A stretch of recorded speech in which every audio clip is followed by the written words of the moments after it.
আমরা একটু জানার চেষ্টা করি সংক্ষেপে।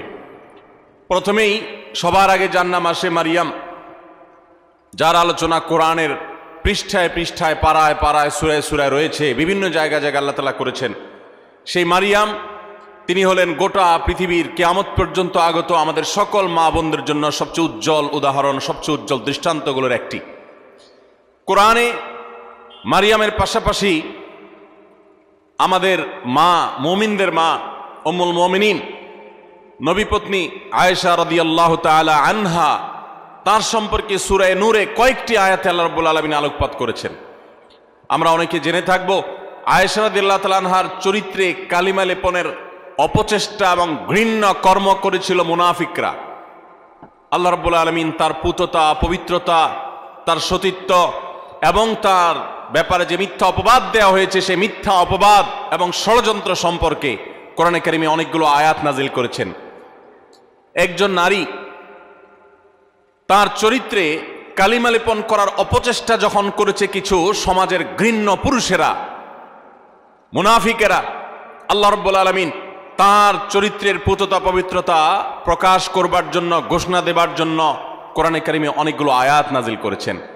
একজন নারী হিসেবে, একজন মুসলিম মেয়ে হিসেবে এই ঘটনা নিশ্চয়ই আমাদের জন্য আনন্দদায়ক, এই ঘটনা নিশ্চয়ই আমাদের জন্য প্রেরণাদায়ক।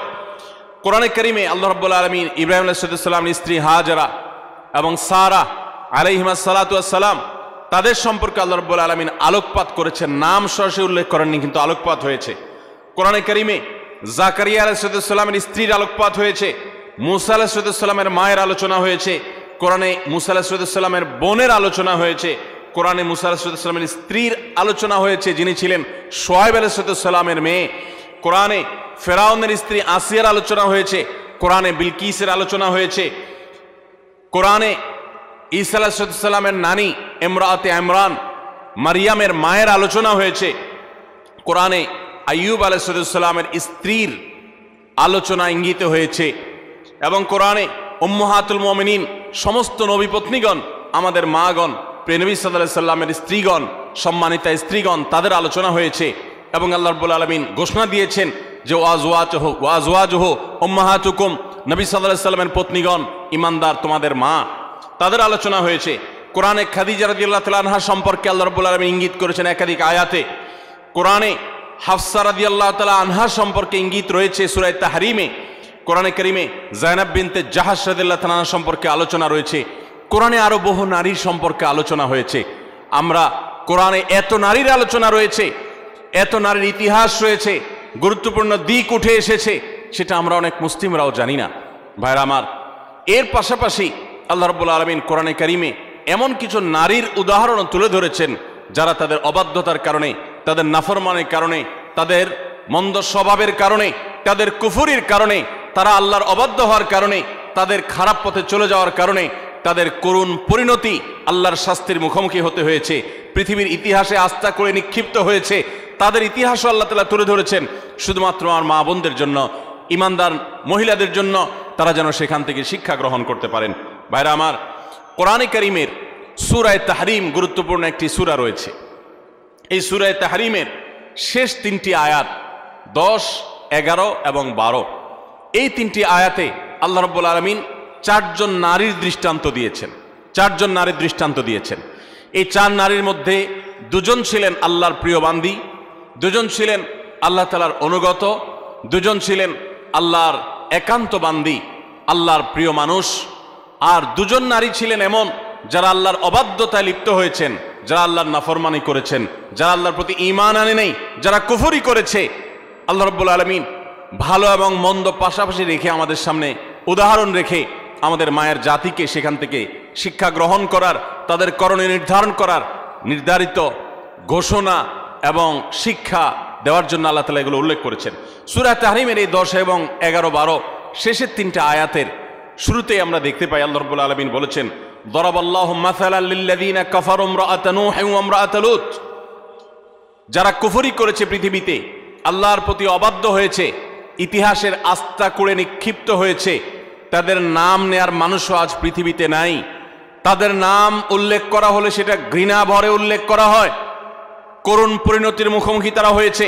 আল্লাহর আযাব তাদের উভয়কে দুনিয়াতে ধ্বংস করেছে, সরাসরি আসমানে আযাব তাদেরকে স্পর্শ করেছে, এবং সেই আযাবের সাক্ষী এখনো রয়েছে পৃথিবীতে। রেড সি তার সাক্ষী।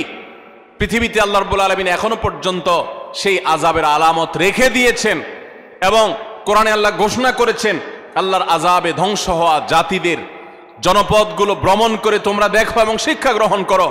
আমার মায়েরা, আমার বোনেরা, আল্লাহ রাব্বুল আলামিন সেরকম দুজন নারীর কথা বলেছেন। একজন হলেন নূহ আলাইহিস সালামের স্ত্রী, আরেকজন ছিলেন লূত আলাইহিস সালামের স্ত্রী। আল্লাহ তাআলা বলছেন কানাতা তাহতা আবদাইন, তারা দুজন নারী।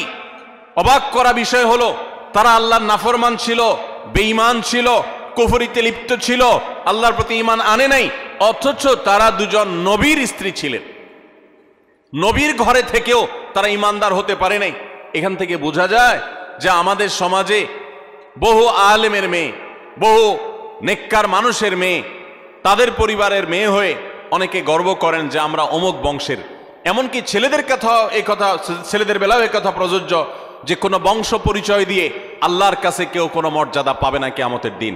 আল্লাহর কাছে মর্যাদা পাবে বান্দার কর্ম দ্বারায়, তার বিশ্বাস দ্বারায়, তার আমল দ্বারায়। ইন্না আকরামাকুম ইনদাল্লাহি আতকাকুম, আমাদের মধ্যে কে বেশি মুত্তাকি আল্লাহ সেটা দেখবেন। একজন সাধারণ দিনমজুর, একজন সাধারণ রিক্সা চালকের মেয়ে আপনি, তার স্ত্রী আপনি, একজন সাধারণ মানুষের বোন আপনি, একজন সাধারণ মানুষের পরিবারের সদস্য আপনি। আপনি যদি আল্লাহ ভীরু হন, আপনি যদি মুত্তাকি হন, আপনি যদি গুনাহ পরিহার করেন, হারাম পরিত্যাগ করেন, খারাপ বিষয় পরিহার করেন, আল্লাহর কাছে আপনি সবচেয়ে শ্রেষ্ঠ মানুষ, সবচেয়ে উত্তম মানুষ, সবচেয়ে কিয়ামতের ময়দানের ভিআইপি মানুষ হতে পারবেন।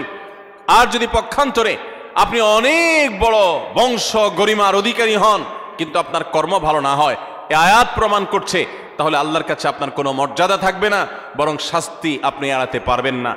আল্লাহ রাব্বুল আলামিন সেটাই বলেছেন কানাতা তাহতা আবদাইনি মিন ইবাদিনা সালিহিন, আমার দুজন নেককার বান্দা অর্থাৎ দুজন নবী নূহ এবং লূত আলাইহিস সালাম, কোরআনে যাদের আলোচনা সবচেয়ে বেশি হয়েছে, যাদের ইতিহাস সবচেয়ে বেশি তুলে ধরা হয়েছে, তাদের মধ্যে এই দুজন নবী অন্যতম। লূত আলাইহিস সালামের এবং নূহ আলাইহিস সালামের এরকম দুইজন আল্লাহ তাআলার নেককার বান্দা এবং আল্লাহর প্রিয় নবী, তাদের স্ত্রী ছিলেন ফাখানাতাহুমা, এরপরও তারা তাদের প্রতি ঈমান আনে নাই, তারা আল্লাহর অবাধ্য হয়েছে, নাফরমানি করেছে। ফালাম ইউগনিয়া মিনাল্লাহি শাইআ, এজন্য তারা নবীর স্ত্রী হয়েও কোনো লাভ হয় নাই, কোনো কাজে আসে নাই। ওয়াকিল আদখুলান নার মা আদ-দাখিলিন, বরং তাদেরকে জাহান্নামে প্রবেশ করার জন্য পরিষ্কারভাবে বলে দেওয়া হয়েছে, অর্থাৎ তোমাদের কৃতকর্মের দরুন তোমরা জাহান্নামে নিক্ষিপ্ত হও, সেই করুণ পরিণতির কথা তাদেরকে জানিয়ে দেওয়া হয়েছে। ঠিক এর পাশাপাশি আল্লাহ রাব্বুল আলামিন দুজন ভালো নারীর দৃষ্টান্ত দিয়েছেন পরবর্তী দুটি আয়াতে। সেই ভালো নারী যাদের দৃষ্টান্ত আল্লাহ রাব্বুল আলামিন দিয়েছেন সেটি হলো, তারা হলেন ওয়াদরাবাল্লাহু মাসাল লিল্লাযিনা আমানু ইমরাআতা ফিরআউন, যারা ঈমানদার তাদের সম্পর্কে আল্লাহ রাব্বুল আলামিন বলেছেন যে ঈমানদারদের জন্য উজ্জ্বল উদাহরণ দৃষ্টান্ত হলো ফেরাউনের স্ত্রী। ফেরাউন আল্লাহর অবাধ্য ছিল, নাফরমান ছিল, অথচ তার স্ত্রী আসিয়া আলাইহিস সালাম তিনি ছিলেন আল্লাহর অনুগত বান্দা, আল্লাহর প্রতি ঈমান এনেছেন। ইয ক্বালাত রাব্বি ইবলি ইনদাকা বাইতান ফিল জান্নাহ, তোমরা স্মরণ করো সেই সময়ের কথা যখন এই পাপিষ্ঠ ফেরাউন নিজের স্ত্রীকে কঠিন এবং পীড়াদায়ক যন্ত্রণাদায়ক শাস্তি দিয়ে তাকে হত্যা করেছে নির্মমভাবে। তিনি যখন শাহাদাতের সুধা পান করছিলেন তখন আল্লাহর কাছে দোয়া করেছেন রব্বি ইবনিলি ইনদাকা বাইতান ফিল জান্নাহ, আল্লাহ এই যে আমার প্রাণ বের হচ্ছে আযাবে তোমার প্রতি ঈমান আনার কারণে, তুমি এর বিনিময়ে আমার জন্য জান্নাতে গৃহ নির্মাণ করিও। ওয়ানাজ্জিনি মিন ফিরআউন ওয়া আমালি, এবং ফেরাউনের যে কর্মকাণ্ড এগুলো থেকে আমাকে মুক্তি দাও। ওয়ানাজ্জিনি মিনাল কওমিজ জালিমিন, আর এই জালেম সম্প্রদায় থেকে আমাকে নাজাত দাও আল্লাহ। একজন হলেন ফেরাউনের স্ত্রী আসিয়া, তিনি আল্লাহর অনুগত বান্দি ছিলেন। আরেকজনের কথা আল্লাহ বলছেন ওমারিয়াম বিনতে ইমরান, আরেকজন নারীর দৃষ্টান্ত তোমাদের সামনে দিচ্ছি, নেককার নারীর দৃষ্টান্ত। তিনি হলেন ইমরানের স্ত্রী, ইমরানের মেয়ে মারিয়াম ঈসা আলাইহিস সালামের মা, আল্লাতী আহসানাত ফারজাহা, যিনি তার চরিত্রকে হেফাজত করেছেন, তার চরিত্রে কোনো কালিমা লাগতে দেননি, কোনো গুনাহে লিপ্ত হননি, কোনো হারামে জড়াননি। তিনি পরিপূর্ণ পুত পবিত্রা একজন নারী ছিলেন, সচ্চরিত্রবান একজন মানুষ ছিলেন। ফানাফাখনা ফীহি মির রূহিনা, তো আল্লাহ তাআলার রূহ, আল্লাহর বিশেষ অর্ডার তার কাছে এসেছে, যার ফলশ্রুতিতে ঈসা আলাইহিস সালামের মতো সন্তান বাবা ছাড়া সরাসরি আল্লাহর নির্দেশে অলৌকিকভাবে তিনি জন্ম দিয়েছেন। ওয়াসাদ্দাকাত বিকালিমাতি রাব্বিহা ওয়া কুতুবিহি ওয়া কানাত মিনাল কানিতিন, এবং তিনি আল্লাহ তাআলার অনুগত বান্দী ছিলেন। আল্লাহর কালিমাতকে তিনি বিশ্বাস করেছেন, আল্লাহর কিতাব, আসমানি কিতাবকে বিশ্বাস করেছেন, আল্লাহর অনুগত বান্দী ছিলেন। তাহলে এই তিনটি আয়াতে সূরা তাহরিমে আমরা চারজন নারীর দৃষ্টান্ত পেলাম গোটা দুনিয়ার সমস্ত নারীদের জন্য। এই চারজন নারীর দৃষ্টান্ত অনেক গুরুত্বপূর্ণ, শিক্ষণীয়।